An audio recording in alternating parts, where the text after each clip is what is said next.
Poetry can speak to the heart in a way that a novel or a newspaper can't. And in the centre of the Bible, there's the book of Psalms, which is just 150 poems back to back. I'm going to read one of those poems to you and say a few things about it. It's Psalm 45, and here's the first half. My heart is stirred by a noble theme as I recite my verses for the King. My tongue is the pen of a skilful writer. You are the most excellent of men, and your lips have been anointed with grace, since God has blessed you forever. Gird your sword upon your side, O mighty one. Clothe yourself with splendor and majesty. In your majesty ride forth victoriously on behalf of truth, humility, and righteousness. Let your right hand display awesome deeds. Let your sharp arrows pierce the hearts of the king's enemies. Let the nations fall beneath your feet.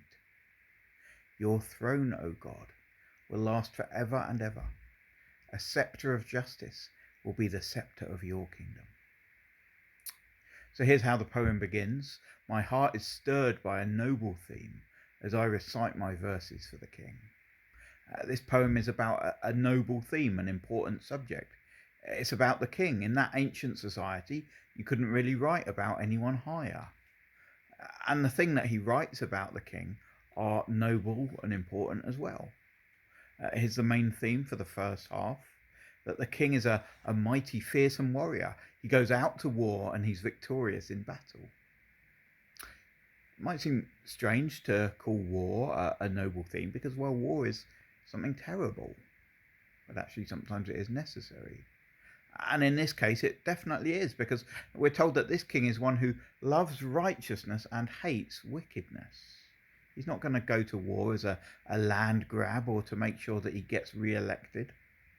No, he's going to war to overcome oppression and to defeat evil. This war is perfectly just. And if you noticed something unusual in the reading, well, that's not surprising. Because the king that the poet is speaking these words to, he isn't an ordinary king. Hear verse 6 again.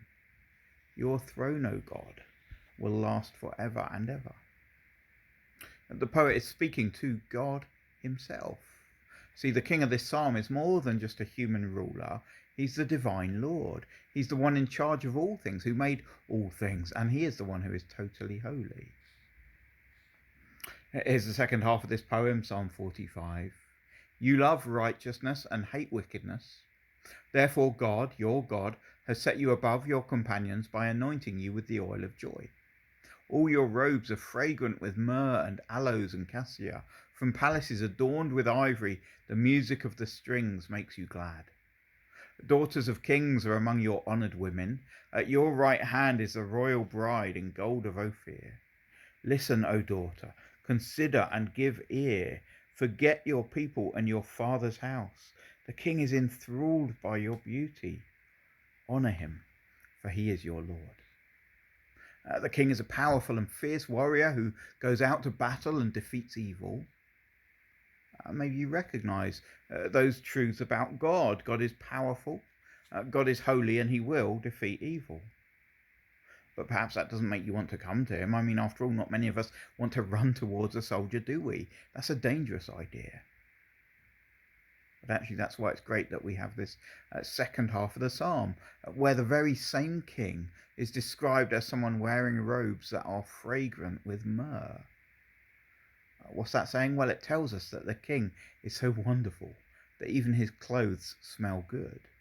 The king is attractive. It is right for us to run to the king. It is right for us to come to God and to know him for ourselves. See, this poem, it isn't just about a war. The other noble theme that it covers is marriage. It's the king's wedding day.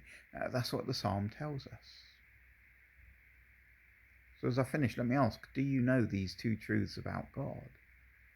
God is a powerful, fierce warrior who defeats evil. And God is the most wonderful, beautiful, kind person that we could ever approach. He wants you to come to him. And he makes that possible for you and me through Jesus, the one that the poem is ultimately about. See, Jesus is the mighty, powerful warrior. He proved that when he went to die on a cross and then to rise again. Because when he did so, he was defeating sin. He was crushing death.